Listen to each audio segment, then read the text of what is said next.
Dead Tomb releases on January 26th, 2024 for Nintendo Switch and Xbox One, which also makes it playable on the Series S and X.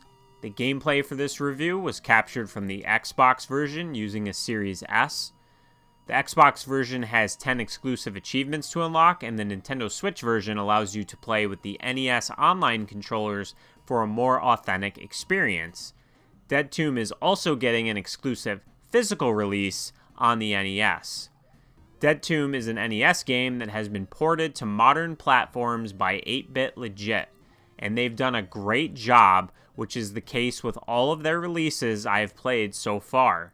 It has the standard features you'd expect, like screen borders since it's presented in the 4:3 aspect ratio, and also has a high-quality NES manual which contains very useful information and is a joy to look through.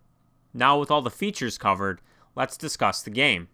Dead Tomb is a point-and-click adventure game where you'll find yourself navigating through a temple with the endgame culminating in the apex of it.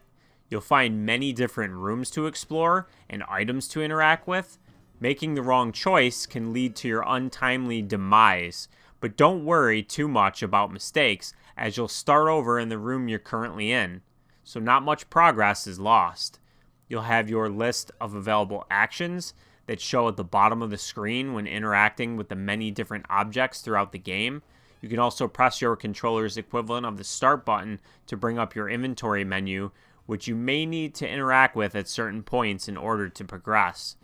This is a game that makes you think and figure out what you need to progress, so it's a very casual and enjoyable experience as you don't have anything pressuring you like time or attacking you. I found that aspect of it to be very enjoyable, and this is a genre I don't usually play, so having it be a bit more linear with its progression was definitely something very suitable to my tastes. That's not to say that it's easy or completely linear, as some solutions you'll need to figure out for your progression will require you to have both a keen eye and think outside of the box. And there's at least a few instances where you'll have a series of rooms you can explore in the order of your choosing. Dead Tomb harkens back to an era of gaming that I often long for, so when a new release for a legacy platform like the NES comes out and is an absolute blast to play through, I can't help but feel anything but being absolutely elated. There's even a really addictive hidden mini game if you manage to find it that you'll most likely play through at least a few times to try and best your high score. The presentation is top notch with some really great pixel art, nice room transition scenes, really catchy tunes, and enjoyable gameplay. Dead Tomb checks all the boxes of what you could possibly want in an authentic NES experience in 2024. So for all of the above reasons, I highly recommend playing Dead Tomb if point-and-click style games are enjoyable to you.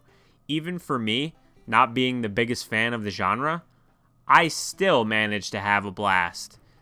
Just keep in mind that being an authentic NES game also means this carries a more traditional NES runtime.